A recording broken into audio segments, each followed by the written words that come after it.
Hello everyone, welcome to my channel. मैं हूं आकृति।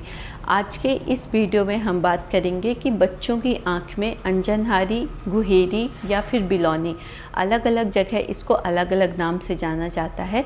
ये क्यों हो जाती है और ये होने पे हमें बच्चों की कैसे हेल्प करनी है। हम वीडियो में मैं आपको कुछ होम रेमेडीज़ भी बताऊंगी जिसको आप अपने बच्चे की आँख में बिलौनी होने पर लगा सकते हैं, जिससे उसको आराम मिलेगा। तो आप वीडियो को पूरा ज़रूर देखिएगा और अगर आप चैनल पे नए हैं तो चैनल को सब्सक्राइब कर लीजिएगा और बेल आइकॉन को ज़रूर हिट कर लीजिएगा टाइमली नोटिफिकेशन के लिए। तो आइए वीडियो स्टार्ट करते हैं। सबसे पहले हम इस चीज़ को समझते हैं कि ये जो अंजनहारी बिलौनी होती है वो बच्चों की आंख में कैसी हमें दिखाई देती है। देखिए पेरेंट्स, ये बच्चों की आंख में दो तरह की आपको दिखाई देगी। या तो ये बच्चों के ऊपर पलक वाले हिस्से में आपको दिखाई देगी, या फिर कई बार ये बच्चों की अंदर की तरफ आंख में भी हो जाती है। आपको उभरी हुई फुंसी की तरह दिखाई देगा और इसके ऊपर आपको पस का पॉइंट भी दिखाई देगा। तो दो तरह से अंजनहारी आपको आंखों में दिखाई देगी, या तो वो ऊपर होगी या तो फिर वो अंदर होगी। तो अब हम बात करते हैं कि ये अंजनहारी हो क्यों जाती है। तो देखिए, ये एक तरह का बैक्टीरियल इन्फेक्शन होता है जो बच्चों को हो जाता है। अब इसके क्या क्या कारण हो सकते हैं। तो छोटे बच्चों के साथ जो पहला कारण होता है वो ये होता है कि बच्चे हर जगह हाथ को टच करते रहते हैं और फिर उसी हाथ से वो अपनी आँखों को भी टच कर लेते हैं। कई बच्चों में आदत होती है आँखों को रगड़ने की, तो उसकी वजह से बच्चों की आंखों में इन्फेक्शन लग जाता है और बच्चों को ये प्रॉब्लम हो जाती है। या फिर घर में किसी बड़े को है और उसकी वजह से बच्चे को इन्फेक्शन लग गया हो, इसके बहुत चांस होते हैं। इसके अलावा दूसरा कारण ये है कि ठंडियों के टाइम पे हम बच्चे को रेगुलर नहीं नहलाते हैं। स्पेशली अगर बच्चे के बाल हैं, पेट के बाल बड़े हैं या फिर उसके बाल थोड़ा भी बड़े हैं, तो हम ये सोच के बच्चे को नहीं नहलाते हैं कि हो सकता है बच्चे को ठंड लग जाए। इस कंडीशन में बच्चे के सर में काफ़ी ज़्यादा डैंड्रफ हो जाता है।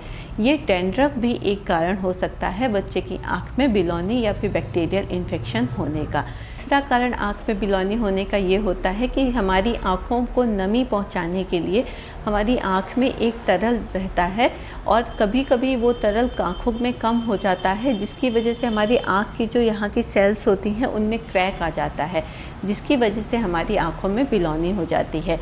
तो ये मेन 3 कारण होते हैं आँख में बिलौनी हो जाने के। लेकिन बच्चों की अगर हम बात करें तो बच्चों की केस में जो पहला कारण होता है कि बच्चे को कहीं से इन्फेक्शन गया हो, वो ज़्यादातर दिखाई देता है हमें। तो पेरेंट्स, ये कुछ ऐसे कारण हो गए जिनकी वजह से आपके बच्चे की आंख में बिलौनी हो सकती है। अब हम बात करते हैं कि अगर बच्चे की आंख में बिलौनी हो गई है तो हमें क्या करना चाहिए। तो सबसे पहली चीज़, आप अपने बच्चे की आंख को देखिए। अगर उसकी बिलौनी आंख के अंदर हुई है तब आप किसी भी तरह की कोई भी होम रेमेडी इस्तेमाल मत करिए, आप उसको छोड़ दीजिए। वो 3 से 4 दिन में अपने आप ही ठीक हो जाएगी। इस कंडीशन में आपको कोई भी होम रेमेडी इस्तेमाल नहीं करनी है, क्योंकि ये बच्चों के आँख के अंदर हुई है और हम किसी भी तरह की होम रेमेडी इस्तेमाल करके कोई भी रिस्क नहीं ले सकते हैं। तो इसलिए बेहतर है कि आप इसको छोड़ दीजिए। अगर आपके बच्चे को बहुत ज़्यादा प्रॉब्लम हो रही है तो डॉक्टर की सलाह से आप कोई एंटीबैक्टीरियल ड्रॉप अपने बच्चे की आँख में डाल सकते हैं, लेकिन इसके लिए आपको पहले डॉक्टर की सलाह ज़रूर लेनी है। अब हम बात करते हैं कि अगर बच्चे की आँख में ऊपर साइड बिलौनी हो गई है तो हम क्या क्या कर सकते हैं। अगर बच्चे की आँख में हमें यहाँ ऊपर साइड बिलौनी दिखाई दे रही है तो उसको आराम देने के लिए सबसे पहले तो आप एक चीज़ कर सकते हैं कि आप गर्म कपड़े से बच्चे की आँखों की सिकाई कर सकते हैं। जी हाँ, इसके लिए आप गर्म पानी का इस्तेमाल कर सकते हैं। उसके लिए आप कॉटन का कपड़ा ले लीजिए और उसको इतना कर लीजिए कि बच्चा उसको सह पाए, ज़्यादा गर्म नहीं होना चाहिए, और उससे बच्चे की आँखों की आप सिकाई कर सकते हैं। इससे 2 फ़ायदे होते हैं कि कई बार ऐसा हम देखते हैं कि बिलौनी होने पे जब वो उसका पस निकलने लगता है तो बच्चे की आँख पूरी तरह से चिपक जाती है। इस कंडीशन में भी आपको सेम ऐसा ही करना है। आपको एक कॉटन का साफ़ कपड़ा लेना है और हल्का सा गुनगुना पानी लेना है और बच्चे की आँख को अच्छी तरह से साफ़ कर देना है। ऐसा दिन में आपको 3 से 4 बार करना है ताकि बच्चे के आँख में और ज़्यादा इन्फेक्शन ना हो और उसको इरिटेशन कम हो। आँख में अगर बिलौनी अंदर भी हुई है तो भी आप उसकी ऊपर से आँख की सिकाई कर सकते हैं। इससे बच्चे को कोई भी नुकसान नहीं होगा। इसके बाद हम बात करते हैं, अब बच्चे अगर थोड़े बड़े हैं तो आप क्या क्या होम रेमेडी उन पे अप्लाई कर सकते हैं। तो अगर बच्चे की आँख में बिलौनी बाहर साइड हुई है तो चंदन सभी के घर में अवेलेबल रहता है। आप चंदन की जो लकड़ी होती है उसका ही आपको इस्तेमाल करना है। उसका पेस्ट बना के आप बच्चे की आँख में ऊपर लगा सकते हैं। ये काफ़ी ज़्यादा असरदार होम रेमेडी है इस आँख की बिलौनी के लिए। इसके अलावा आप हनी का भी इस्तेमाल कर सकते हैं बच्चों की आँख की बिलौनी के लिए। इसके साथ ही एक होम रेमेडी है जो बहुत ज़्यादा इफ़ेक्टिव है, लेकिन ये हम बहुत छोटे बच्चों पे इस्तेमाल नहीं कर सकते हैं, क्योंकि इसमें हम लौंग का पेस्ट बना के आँख में लगाते हैं। तो अगर बच्चे बहुत छोटे होंगे और गलती से वो पेस्ट बच्चे की आँख में चला गया तो उसको बहुत ज़्यादा तकलीफ़ होगी, क्योंकि ये जो पेस्ट है वो काफ़ी ज़्यादा जलन देता है। अगर आपने इसको बिलौनी पे लगा लिया है और थोड़ा सा भी वो लगा रह गया है तो ये ज़रूर आपकी बिलौनी को ठीक कर देता है। तो इसलिए आप अपने बच्चे के एज के अकॉर्डिंग ही इसका इस्तेमाल करिए। मैं तो आपको सजेस्ट करूँगी कि 7 ईयर से छोटे बच्चों के ऊपर आपको इसका इस्तेमाल नहीं करना चाहिए। 7 ईयर से बड़े बच्चे अगर आपके हैं तो आप लौंग लीजिए एक, उसके फूल को ऊपर से तोड़ दीजिए और उसका पेस्ट बना के आप बच्चे की बिलौनी में लगाइए तो उसको ज़रूर आराम मिलेगा। वो एक दिन में एक बार करना है और ये जो प्रोसेस है आपको सिर्फ 2 बार ही अप्लाई करनी है। ज़्यादा दिनों तक आपको इसको बिलौनी के ऊपर नहीं लगाना है। पर इस चीज़ का ज़रूर ध्यान रखिएगा कि जितनी भी होम रेमेडीज़ हैं आपको तभी करनी है बच्चे की आँख में बिलौनी जो है वो ऊपर की साइड हुई हो, बाहर हुई हो आँख से।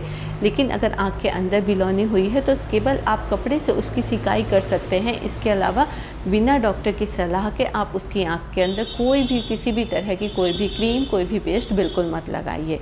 कुछ सावधानियां हमें बच्चे के साथ रखनी होती हैं अगर बच्चे की आँख में बिलौनी हो गई है तो बिलौनी जो है देखने से नहीं फैलती है कभी भी। जब तक आपको उसका इन्फेक्शन नहीं होगा तब तक वो आपको नहीं होगी।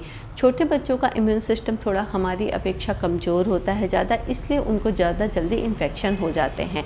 तो इस चीज़ का आप ध्यान रखिए कि अगर घर में बड़े को किसी को बिलौनी हुई है तो वो बच्चे को जब भी टच करे तो अपना हैंड वॉश करके ही टच करे, क्योंकि कई बार हम बड़े हैं, हम भी अपनी आँखों पे हाथ लगाते रहते हैं, जिससे छोटे बच्चों को इन्फेक्शन होने का चांस रहता है। दूसरी चीज़, आपको इस चीज़ का ध्यान रखना है कि बच्चा कहीं बाहर से खेल के आ रहा है तो आप उसके हैंड को वॉश करा दीजिए, क्योंकि बच्चा आँख में, मुंह में अपने हाथ को लगाता रहता है। और इसके अलावा अगर बच्चे की आँख में बिलौनी हुई है और उसको बहुत ज़्यादा तकलीफ़ हो रही है, बहुत ज़्यादा रो रहा है, आपको उसकी पूरी आँख में पस दिख रहा है और आपको पूरी आँख में रेडनेस दिखाई देने लगी है, तो फिर इस कंडीशन में आपको तुरंत ही डॉक्टर का सजेशन लेना है, क्योंकि ये बैक्टीरियल इन्फेक्शन है और अगर ये बढ़ता गया तो बच्चे के लिए बहुत ज़्यादा प्रॉब्लम क्रिएट कर सकता है।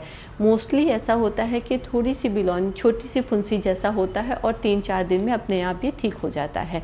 लेकिन अगर आपको बच्चे की आँख में बहुत ज़्यादा कीचड़ आ रहा है, पस जम रहा है, उसकी आँखें एकदम चिपक गई हैं, रेडनेस हो गई है, तो फिर आपको तुरंत डॉक्टर के पास जाना चाहिए। तो फ्रेंड्स, मैं उम्मीद करती हूँ आपको एक छोटा सा वीडियो अच्छा लगा होगा।